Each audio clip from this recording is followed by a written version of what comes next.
Students, yesterday we discussed some numerical problem based on molar conductivity and equivalent conductivity. Now there is some theoretical problem that is the variation of lambda m with dilution. Means molar conductivity dilution के साथ साथ किस तरह से change होती है. Okay, यहाँ पर हम एक डायग्राम लेंगे.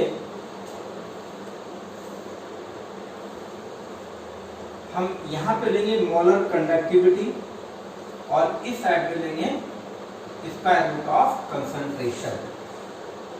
इट मींस जैसे हम इधर मूव कर रहे हैं तो कंसंट्रेशन इंक्रीज कर रही है, इंक्रीज इन मोलर कंसंट्रेशन. ठीक है, और यहाँ पर अगर हम ऐसे आएंगे तो means decrease in concentration. Of course this is molar concentration. So if we plot a graph between lambda m means molar conductivity and concentration, square root of concentration for different electrolytes, for example like KCl, graph is observed practically in this way. We assume the graph for KCl graph इस तरह का आता है. हम इसको experimentally कर भी सकते हैं.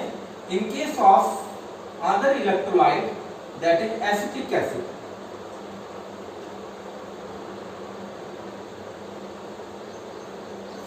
ये केस है acetic acid. Again I am repeating this point. We plot a graph between lambda m and concentration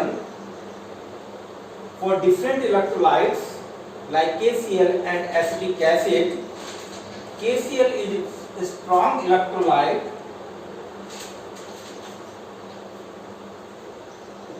while acetic acid is weak electrolyte.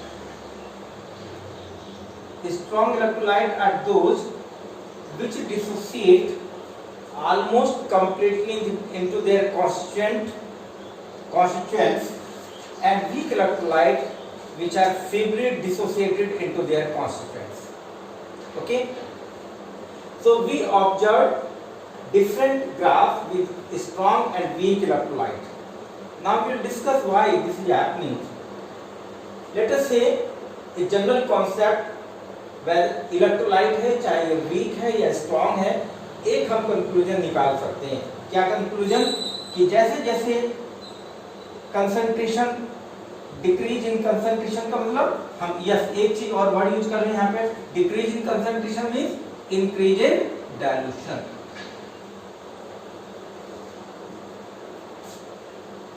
तो मैं उस बात कर रहा हूं, अगर हम इलेक्ट्रोलाइट में चाहे वो स्ट्रॉन्ग है या वीक है, हम जब डाइल्यूशन इंक्रीज करते हैं, डाइल्यूशन इंक्रीज कैसे हो रहा है? ऐसे हो रहा है. Increase in dilution, increase in the molar conductance. आप देख रहे हैं ये ग्राफ थोड़ा सा ऊपर जा रहा है. यहाँ पे देखिएगा ऐसे आएगा. अगर ये कि यहाँ पे टच हो रहा है तो यहाँ पे टच हो रहा है. इसका मतलब क्या होगा कि conductance conduction with increase in dilution conductance is increase. तो एक जनरल पॉइंट हुआ. जनरल पॉइंट क्या हुआ? किसी भी इलेक्ट्रोलाइट के लिए अगर हम कंसंट्रेशन को कम करते हैं या यूं कह दें डाइल्यूशन को बढ़ाते हैं तो कंडक्टिविटी, मोलर कंडक्टिविटी इंक्रीज करेगी. हम इक्विवेलेंट कंडक्टिविटी भी कह सकते हैं. ओके, क्योंकि हम यहाँ पे मोलर कंसंट्रेशन ले रहे हैं इसलिए लैम्डा हमने यहाँ पे लिखा है. ओके, तो इंक्रीज करेंगे. अब क्वेश्चन ये है, इन केस ऑफ स्ट्रॉन्ग इलेक्ट्रोलाइट जो कंडक्टिविटी का इंक्रीज है, लैम्डा एम की वैल्यू इंक्रीज करती है, वो बहुत कम इंक्रीज कर रही है. देख रहे हैं आप स्लोप कैसे बढ़ रहा है. यहाँ पर इस केस में यहाँ पे देखेंगे धीरे धीरे इंक्रीज कर रहा है, लेकिन एक स्टेज आती है जब एक शार्पली शूट अप कर जाता है. यानी कि वीक इलेक्ट्रोलाइट के केस में मोलर कंडक्टेंस एक पर्टिकुलर डायरेक्शन के बाद शार्पली इंक्रीज करता है. तो कंक्लूजन ये हुआ कि स्ट्रॉन्ग इलेक्ट्रोलाइट के केस में कंडक्टिविटी इंक्रीज करती है but to a lesser extent, while in case of weak electrolyte conductivity increase करती है टू लार्ज एक्सटेंट. अभी मैं क्वेश्चन ही बता रहा, अभी आंसर नहीं डिस्कस किया. ऐसा क्यों? तो स्ट्रॉन्ग इलेक्ट्रोलाइट किनको कहेंगे, मैं रिपीट कर दूं, पहले पॉइंट है strong electrolyte are those which completely almost completely dissociate into their ions. इसका मतलब जब हम डाइल्यूशन बढ़ाते हैं, इंक्रीज करते हैं in case of strong electrolyte, जो आयंस के बीच में इंट्राआयनिक फोर्सेस है वो वीक हो जाता है। नंबर ऑफ आयंस तो उतने थे, KCl है, अब KCl डिसोसिएट किसमें होगा, K आयंस में एंड Cl आयंस में, ठीक है। तो चाहे यहाँ KCl की कंसंट्रेशन हम कम रखें, ज्यादा रखें, तो K आयंस तो उतने ही रहेंगे, Cl आयंस उतने रहेंगे। लेकिन जब हम डाइल्यूशन बढ़ाते हैं तो K और Cl आयन के बीच में जो इंटरेक्शन है वो फर्दर और कम हो जाता है। सो हम ये कहेंगे इसमें स्ट्रॉन्ग इलेक्ट्रोलाइट के केस में कंडक्टिविटी इंक्रीज करिए with increase in dilution because of weak intraionic forces. Okay, but तो एक ही रीजन हुआ, यहाँ कंडक्टिविटी इंक्रीज कर रही है due to weak intraionic forces, लेकिन यहाँ पर दो पॉइंट आएंगे। वीक इलेक्ट्रोलाइट के केस में कंडक्टिविटी इंक्रीज कर रही है to large extent because of two reasons. पहला, फर्स्ट रीजन इज CH3COH, इस केस में increase in conductance in weak electrolytes due to first reason, increase in conductance in weak electrolyte due to first reason क्या है, देखिए पहले बताइए, reason बताने से पहले आपको वीक इलेक्ट्रोलाइट के डेफिनेशन पता होनी चाहिए। वीक इलेक्ट्रोलाइट कौन से होते हैं, जो वीकली डिसोसिएट होंगे, यानी कि बहुत कम आयंस बनेंगे, राइट। अब हम क्या करते हैं, जब हम जैसे ही हमने डाइल्यूशन को इंक्रीज किया वीक इलेक्ट्रोलाइट में, तो उसका डिग्री ऑफ डिसोसिएशन इंक्रीज कर जाता है। What I am saying, as increase in dilution, increase in degree of dissociation of weak electrolyte, that means number of ions, number of constituent species also increase. यानी कि जो acetic acid था वो dissociate होता था किसमें, एसिटेट आयंस में और H आयंस में। So number of these ions are increased, ये इंक्रीज कर रहे हैं। तो एक रीजन हुआ कि जैसे हम डाइल्यूशन बढ़ाते हैं तो number of constituent ions will increase, काफी ज्यादा इंक्रीज करते हैं। और ये भी देखिएगा at very dilution, very high dilution, बहुत ज्यादा डाइल्यूशन करते हैं जिसको हम कहेंगे इनफाइनाइट डाइल्यूशन। यहाँ पर तो देखा है कंडक्टेंस और नंबर ऑफ आयंस मैक्सिमम हो जाते हैं। Okay, number 2। सेकेंड रीजन वही जो पहले वाले में, with increase in dilution, increase in dilution, decrease in interionic forces, interionic forces या इंटरआयनिक इंटरेक्शन बिटवीन आयंस भी कह सकते हो। तो दूसरा रीजन हुआ, पहला रीजन था नंबर ऑफ आयंस इंक्रीज कर रहे हैं to large extent, second reason वही जो पहले वाले में था कि यहाँ इंट्राआयनिक फोर्सेस वीक हो जाते हैं। तो these two factor are responsible to increase molar conductance in case of weak electrolyte with dilution. और ये शार्प लाइन से शो कर रही है, ये शूटअप जो हो रहा है कि यहाँ पर एक्चुअली ये जो पॉइंट है ये शो कर रहा है मैक्सिमम डाइल्यूशन, जितना हम डाइल्यूट कर सकते हैं मैक्सिमम डाइल्यूशन। लेकिन एक चीज, ओके, ये एक्सप्लेनेशन है। अब एक चीज आप देख रहे होंगे यहाँ पर कि हमने स्ट्रॉन्ग इलेक्ट्रोलाइट के केस में इसको यहाँ इस ग्राफ को जो लाइन आ रही है इसको यहाँ टच कर दिया, लेकिन यहाँ पे इसको टच नहीं किया। ये रीजन है इसका, साइंटिफिक रीजन है, ये नहीं कि बाय चांस ऐसा हुआ है। यहाँ पे देखिए, इसको टच करने का मतलब ये होगा कि यहाँ पे देखिए ये लाइन शो करी है मैक्सिमम डाइल्यूशन, तो यहाँ पे जो लैम्डा m है that is equal to lambda m not.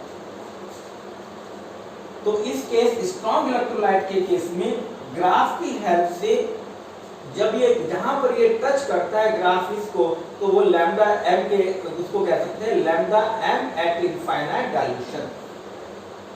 लेकिन वीक इलेक्ट्रोलाइट के केस में हम लैम्डा m कैलकुलेट नहीं कर सकते। हम वीक इलेक्ट्रोलाइट के केस में अगर आपको लैम्डा m कैलकुलेट करना है एट इनफाइनाइट डाइल्यूशन नहीं कैलकुलेट कर सकते with the help of graph. तो कई बार ये क्वेश्चन आता है कि in case of strong electrolyte we can determine molar conductivity at infinite dilution very easily, while in case of weak electrolyte we could not determine molar conductivity at infinite dilution. Question समझिए कि strong electrolyte के case में हमें lambda M not निकालना है तो निकाल सकते हैं, लेकिन वीक इलेक्ट्रोलाइट के केस में लैम्डा एम नॉट नहीं निकाल सकते। किसकी हेल्प से? ग्राफ की हेल्प से। रीजन बड़ा सिंपल सा है, strong electrolyte almost completely dissociated into their ions eight infinite dilution. Okay, into their ions infinite dilution word मत यूज करना। strong electrolyte completely dissociate into their ions, while weak electrolyte could not completely dissociated into their ions even at very high dilution, यानी कि infinite dilution पर भी वो complete dissociation नहीं होगा। जब complete dissociation नहीं होगा तो इसलिए हम lambda m ग्राफ की हेल्प से कैलकुलेट नहीं कर सकते। तो दो तीन तरह के क्वेश्चंस बन गए इसमें। एक क्वेश्चन तो ये बन गया कि how do you explain, how does, या ऐसे कह दें how does lambda M change with dilution, ऐसे कोई कह दे। वो ये कह भी कर सकता है कि स्ट्रॉन्ग इलेक्ट्रोलाइट के केस में ये कम इंक्रीज करता है, वीक इलेक्ट्रोलाइट के केस में शार्पली इंक्रीज करता है। तीसरा क्वेश्चन बन सकता है ये स्ट्रॉन्ग इलेक्ट्रोलाइट के केस में हम ग्राफ की हेल्प से लैम्डा एम नॉट निकाल सकते हैं, वीक इलेक्ट्रोलाइट के केस में लैम्डा एम नॉट नहीं निकाल सकते। तो तीन तरह के क्वेश्चन बन जाते हैं। Okay, this was the variation of lambda M with dilution. हम इसको लैम्डा ई के भी कर सकते हैं। Okay, now next point, relevant question है, आया है कई बार एग्जाम में, थ्योरेटिकल पार्ट। नेक्स्ट है कोलहार्स लॉ।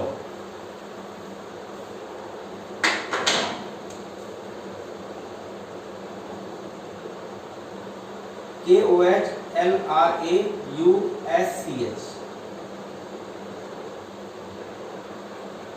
कोलहार्स एक साइंटिस्ट थे जिन्होंने एक्सपेरिमेंट किए for different electrolytes, for different electrolytes to determine molar conductivity at any dilution, चाहे वो मैक्सिमम डाइल्यूशन है या वैसे डाइल्यूशन।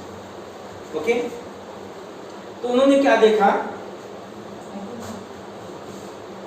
हम पर्टिकुलर यहाँ बात करेंगे। उन्होंने देखा कि अगर हम कोई इलेक्ट्रोलाइट लें, चाहे वो वीक है या स्ट्रॉन्ग है, उसकी मोलर कंडक्टिविटी हमें निकालनी है, तो जो मोलर कंडक्टिविटी है वो हमेशा उनकी जो जिससे वो बना है, आयंस बना है, उनके आयनिक कंडक्टिविटी के सम के बराबर रहेगा। मैं एग्जांपल लेके बताता हूँ, फिर डिफाइन करेंगे इसको। ये आपके पास है लैम्डा एम ऑफ NaCl, ये निकालनी है। नहीं, लैम्डा एम ऑफ, सॉरी, चलो ये भी ले सकते हैं, NaCl भी ले सकते हैं। Lambda M of NaCl at infinite dilution, so this value will be equal to lambda naught of NaIon plus lambda naught of Cl ion। ये लैम्डा, इसको भी हम लैम्डा पढ़ रहे हैं, यहाँ पर भी लैम्डा, यहाँ पे साइन अलग है लेकिन नाम सेम ही है। तो इसको है this is the ionic conductance of sodium ion at infinite dilution, ये ionic conductance of chloride ion at infinite dilution. तो by algebraic sum of conductance of ions at infinite dilution, that will give you the conductance of that electrolyte at infinite dilution। Let us say another example, lambda m naught of acetic acid, ये weak electrolyte है, ये क्या है, lambda m of acetate ion plus lambda naught of H। क्योंकि acetate ion में acetic acid से acetate ion बनेंगे, H ion, acetate ion और H आयन की आप आयनिक कंडक्टिविटी को जोड़ दीजिए, एसिटिक एसिड के मोलर कंडक्टिविटी बन जाएगी। ऐसे अगर आपको ये निकालना है lambda M not of, let us से एल्युमिनियम सल्फेट, अब देखिएगा एल्युमिनियम सल्फेट की आपको निकालनी है, तो यहाँ पे क्या लेंगे, lambda nought of aluminium ion plus lambda nought of sulphate ion. Okay, लेकिन एक फर्क आएगा इसमें, क्या आएगा, एल्युमिनियम के आयन कितने हैं, 2, तो ये वैल्यू को 2 से मल्टीप्लाई करना पड़ेगा। सल्फेट आयन कितने बनेंगे 3, तो ये 3 से मल्टीप्लाई करना पड़ेगा। कैसे देखिएगा, aluminium 1 mole of aluminium sulphate dissociates to give 2 mole of aluminium ion plus 3 moles of sulphate ion. In this way, ionic conductivity of aluminium will be multiplied by 2, क्योंकि स्टोइकियोमेट्रिक कोएफिशिएंट जो भी है यहाँ पर उससे मल्टीप्लाई हो जाएगा। This is that aluminium की मोबिलिटी है कि 2 एल्यूमिनियम मोबाइल कर रहे हैं और 3 सल्फेट मोबाइल कर रहे हैं। यस, ओके, क्योंकि यहाँ पे देखिए 3 बना ना SF4 होल 3, इसलिए। तो कोलहास लॉ को हम कैसे डिफाइन करेंगे? तो molar conductivity at infinite dilution for any electrolyte always is the algebraic sum of conductivity of their ions या their constituent at infinite dilution, and each value will be multiplied by stoichiometric coefficient। जो भी आयनिक conductivity stoichiometric coefficient से उसको multiply करना है। जैसे example देखते हैं, दिस बाय द कोलहास लॉ। अब इसकी एप्लीकेशन क्या है, क्या इंपॉर्टेंस है इसकी? कोलहास लॉ तो सब पे अप्लाई होता है, चाहे स्ट्रॉन्ग इलेक्ट्रोलाइट है चाहे वीक इलेक्ट्रोलाइट है। अब इसकी एप्लीकेशन देखिए क्या है। सबसे इंपॉर्टेंट एप्लीकेशन है, हम कोलहास लॉ की हेल्प से application with the help of Kohlrausch law we can determine molar conductivity at infinite dilution for weak electrolyte। We can determine molar conductivity at infinite dilution for weak electrolyte। ऐसी है जैसे हम कहते हैं कि mobility पे depend करता है ना। जैसे हमने कहा कि सोडियम क्लोराइड की सोडियम की मोबिलिटी पे और क्लोराइड की मोबिलिटी पे डिपेंड कर रहा है। तो इसमें हम ये भी कह सकते हैं कि एक इंडिपेंडेंट है कि किसके साथ लगे हुए हैं। जब मतलब जैसे KCl है ना, सोडियम क्लोराइड है, तो क्लोराइड के साथ क्लोराइड सोडियम के साथ आया है, जहाँ क्लोराइड पोटाशियम के साथ आया है। जब वो आयन बन गया तो उसकी मोबिलिटी सेम रहेगी। इस चीज पे डिपेंड नहीं करता कि सोडियम से आया है कि क्लोराइड से आया है। नहीं चलो वो तो ठीक है, लेकिन यहाँ पे हम एक ही इलेक्ट्रोलाइट लेंगे ना, मिक्सचर नहीं लेंगे यहाँ पे। इसलिए उस चीज को हम दो डिफरेंट इलेक्ट्रोलाइट्स को कंसीडर नहीं कर रहे, क्योंकि तो यहाँ एक कंडीशन में एक ही इलेक्ट्रोलाइट लेंगे, हम मिक्सचर ऑफ इलेक्ट्रोलाइट नहीं लेंगे। मिक्सचर तब ले सकते हैं हम, यस मिक्सचर भी ले सकते हैं उस कंडीशन में कि अगर आपको वीक इलेक्ट्रोलाइट की कंडक्टिविटी निकालनी है, तो उसमें भी आपको जब कंडक्टिविटी इंडिविजुअल इलेक्ट्रोलाइट के मेजर करेंगे वो सेपरेट ही मेजर करनी पड़ेगी। हम मिक्स करके कंडक्टिविटी मेजर नहीं करेंगे, है ना। जैसे मान लिया आपको वीक इलेक्ट्रोलाइट, इसमें एग्जांपल लेके बताते हैं आपको वीक इलेक्ट्रोलाइट की कंडक्टिविटी निकालनी इनफाइनाइट डायल्यूशन पर।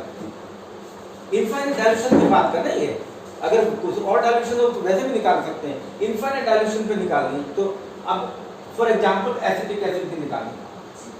अब एसिटिक एसिड की कंडक्टिविटी को हम नहीं निकाल सकते क्योंकि ये वीक इलेक्ट्रोलाइट है, ये तो कंप्लीट डिसोसिएट होगा ही नहीं। इसकी कंडक्टिविटी हम कैसे निकालें इनफाइनाइट डायल्यूशन पे? तो इसको निकालने के लिए पहले हम लिख लें इसके लिए ये क्या होगा। अगर एसिटिक एसिड का हमें निकालना, हमें क्या चाहिए? We need ionic conductivity of acetate ion plus, ठीक है, और यहाँ पर acetate ion plus ionic conductivity of H, हमें ये चाहिए। अब ये तो हमें पता नहीं, तो हम कैसे निकालें? तो अगर इस तरह का केस है, वीक इलेक्ट्रोलाइट की कंडक्टिविटी आपको चाहिए इनफाइनाइट डायल्यूशन, आपको स्ट्रॉन्ग इलेक्ट्रोलाइट की कंडक्टिविटी से निकाल सकते हैं।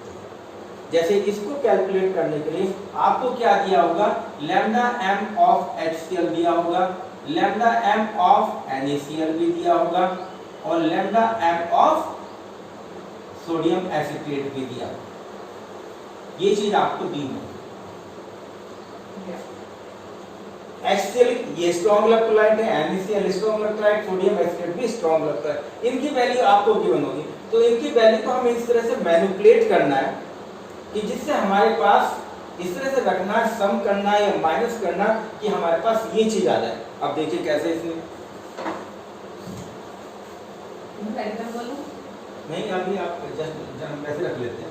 Lambda M of acetic acid equal to, repeat कर रहा हूँ यहाँ पे मैं इसको, acetate ion and plus H ion, हमें ये चाहिए। अब देखिए हम क्या करेंगे, हमें एसिटेट आयन चाहिए ना, तो पहले तो मैं लिख लेता हूँ lambda M of sodium acetate, ठीक है। हमें H3 से अगर इसको सेपरेट करेंगे क्या बनेगा, एसिटेट आयन बनेगा, Na आयन बनेगा, ठीक है ना। एसिटेट आयन हमें चाहिए, हमें क्या नहीं चाहिए, सोडियम आयन की वैल्यू चाहिए, तो माइनस कर दो यहाँ पर लैम्डा एम ऑफ NaCl, देखिए Na या ये क्या देगा, lambda of Na ion, Na ion की यहाँ पे क्या है वैल्यू, प्लस की, या वैल्यू क्या है माइनस की। अभी दोबारा कर लेंगे इसको, अभी रखने दीजिए, और इसको क्या करेंगे हम, plus lambda M of HCl plus. देखिए हमें यहाँ प्लस में क्यों लिखा हमने, H आयन की हमें वैल्यू चाहिए, Cl की नीचे, Cl की कैंसिल आउट हो जाएगी। इसको देखें ऐसे लिख रहे हैं, lambda M of acetate ion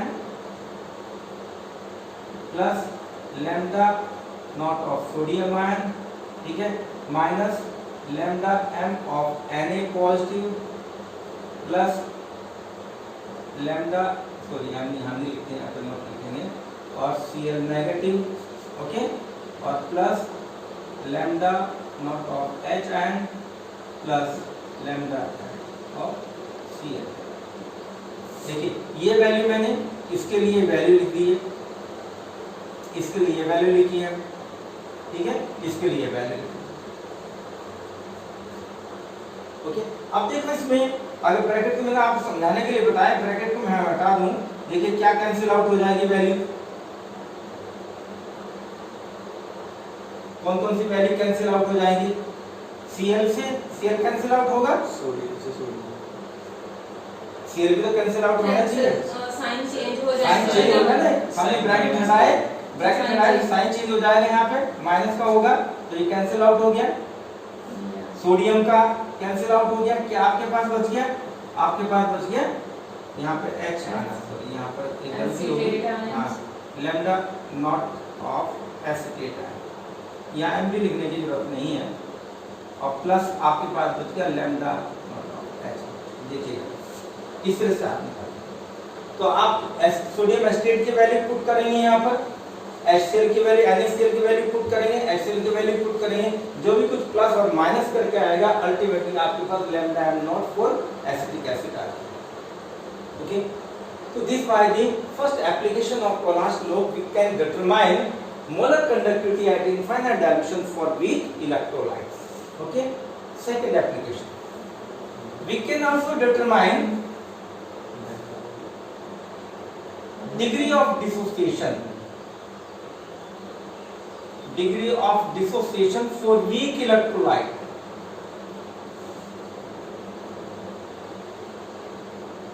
अब हमने कहा था ना वीक इलेक्ट्रोलाइट बहुत कम डिसोसिएट होते हैं, अब कितना डिसोसिएट होते हैं, वो 10% है, 5% है, 20% है, कितना डिसोसिएशन है, तो वो भी हम कैलकुलेट कर सकते हैं।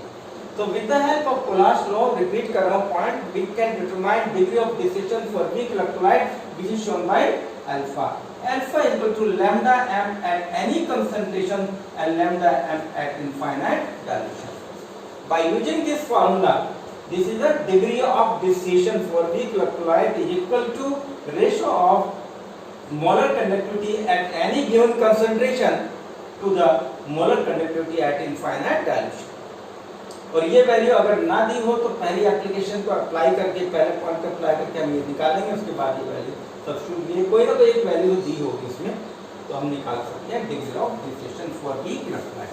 क्या degree of dissociation strong electrolyte में ही होता है, बताओ, कंप्लीटली डिसोसिएटेड, हाँ, तो वहाँ there is no question of degree of dissociation. Degree का मतलब क्या है, कितनी अमाउंट डिसोसिएट होते हैं, क्योंकि वहाँ कंप्लीटली डिसोसिएशन है, तो डिग्री ऑफ डिसोसिएशन वर्ड हमेशा यूज होगा वीक इलेक्ट्रोलाइट्स के लिए। Third application, we can determine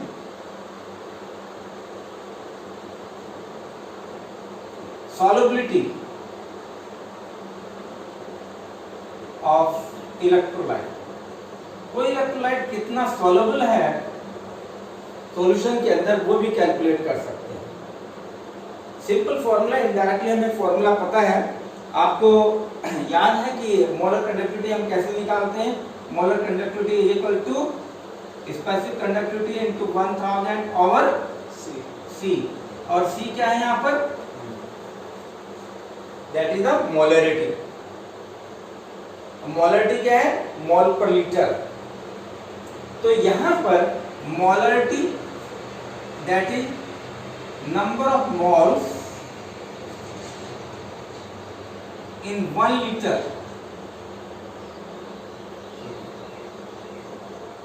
that is molarity। और यहाँ solubility को हम ऐसे रिप्रेजेंट कर दें, solubility is molarity in mole per liter। अगर हम मोल पर लीटर में solubility को मोल पर लीटर में निकालें तो मोलरिटी ही है।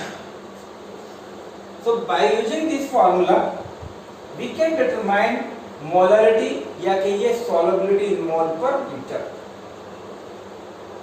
लेकिन अगर कोई आपसे कहे ठीक है, उसने कहा solubility निकालिए मोल पर लीटर में, वो ऐसा भी कह सकते हैं मोलरिटी डिटरमाइन करिए इन ग्राम पर लीटर में। देन सपोज ये कहता है कि ठीक है, मैं रिपीट कर रहा हूं this point, we determine solubility of electrolyte in mole per liter, तो सीधे m निकाल लीजिए। ठीक है। अगर आपसे कहता है कि सॉल्युबिलिटी ग्राम पर लीटर में बताइए, फिर क्या करना पड़ेगा? You have to convert mole into grams. So mole से हम ग्राम में कैसे कन्वर्ट करेंगे? Dividing by multiplying by molecular mass. देखिए आप बताएं number of moles equal to बताया था यहाँ पे mass of substance in gram divide by molar mass, ये है ना। तो अगर आपको molarity number of mole 1 litre में मोल पता है और 1 लीटर में कितना मास होगा कैलकुलेट करना है, तो हम ये फॉर्मूला यूज करेंगे। ठीक है। तो नंबर ऑफ मोल आपको पता है 1 लीटर में, मोलिकुलर मास से मल्टीप्लाई कर दीजिए, आपके पास सॉल्युबिलिटी आ जाएगी ग्राम पर लीटर में। ये है लेंगे सब्सटेंस, ये ग्राम पर लीटर। यहाँ ले रहे हैं number of moles per litre, मैं ये ले रहा हूं, कहने का मतलब ये है। ठीक है। तो ये फॉर्मूला आप यूज कर लें। फोर्थ एप्लीकेशन एक और भी है, हम यहां से डिस्टिलेशन कांस्टेंट भी कैलकुलेट कर सकते हैं। वी कैन डिटरमाइन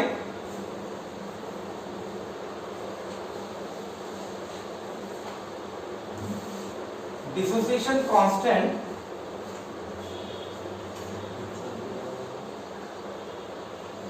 या कह दीजिए ionisation constant. Sometimes ionisation word use करते हैं। कौन बताएगा मुझे डिसोसिएशन आयनाइजेशन में क्या फर्क है? बताओगे Rakshit? We can determine dissociation constant और ionisation constant for weak electrolyte. नाम तो सुना होगा आपने, कई बार हम अभी यहीं पर हमने यूज किया है कि मैं कह रहा हूँ उसमें डिसोसिएशन कांस्टेंट निकालो, उसी को कह रहा हूँ मैं आयनाइजेशन कांस्टेंट निकालो। तो ये कई बार हम कहते हैं आयनाइजेशन कांस्टेंट, कई बार कहते हैं डिसोसिएशन कांस्टेंट। कोई फर्क है डिसोसिएशन आयनाइजेशन में? डिसोसिएशन में तो सर आयंस की होती है और आयनाइजेशन में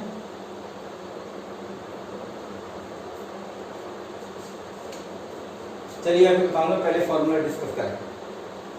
there is difference between dissociation and ionization.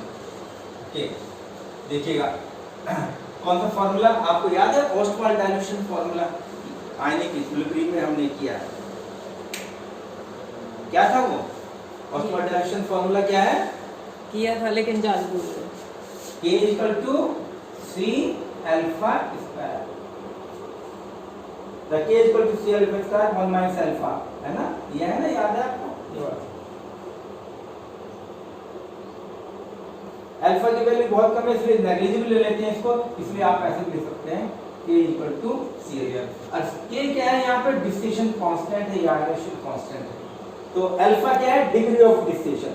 तो डिग्री ऑफ डिस्टिलेशन आपको पता है तो K की वैल्यू निकाली जा सकती है। तो this was the fourth application of the Kohlhart's law. These are 4 applications. We will discuss numerical based on all these 4 applications. अभी मैं बात कर रहा था, इससे पहले हम बात करें कि डिस्टिलेशन और आयनेशन में क्या फर्क है. एक एग्जांपल लेते हैं. ये आपके पास एक है H2O और एक है NaCl. ओके, NaCl डिस्टिलेट होगा Na आयन में और Cl आयन में. ओके, और यहाँ होगा H आयन में OH आयन में. आप बता सकते हैं दोनों में क्या फर्क है? इसमें एक डिस्टिलेशन है, एक आयनाइजेशन. नीचे वाला डिसोसिएशन. अच्छा,